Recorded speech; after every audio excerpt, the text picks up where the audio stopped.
2023 பிப்ரவரி மாதம் 3ஆம் தேதியிலேருந்து 14ஆம் தேதி வரைக்கும் ஆசிரியர் தேர்வு வாரியத்தால் டெட் பேப்பர் 2 தேர்வு நடத்தப்பட்டதுன்னு நம்ம எல்லாருக்குமே நல்லா தெரிஞ்ச விஷயம்தான். கிட்டத்தட்ட 21 தேர்வுகள் அந்த பிப்ரவரி மாதத்தில் மட்டும் நடத்தி முடிச்சிருக்காங்க டிஆர்பி.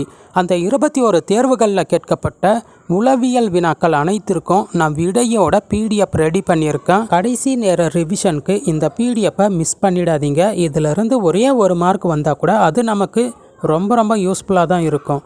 காரணம், ஒரு மார்க்கும் ஒன்று சேர்ந்தால் தான் ஜஸ்ட் பாஸ் மார்க் 82 வாங்க முடியும். இந்த பிடிஎஃப்போட விலை 100 ரூபாய் மட்டும்தான். டெட் எக்ஸாமோட ஆரம்ப காலத்தில் சைக்காலஜி பொறுத்த வரைக்கும் 30 கொஸ்டின்ஸும் ஒரே புக்கில் இருந்து கேட்கப்பட்டிருக்கு. அதுக்கு ஆதாரம் 2013 கொஸ்டின் பேப்பர்ஸை நீங்கள் எடுத்து பார்த்தாலே உங்களுக்கே புரிஞ்சிடும்.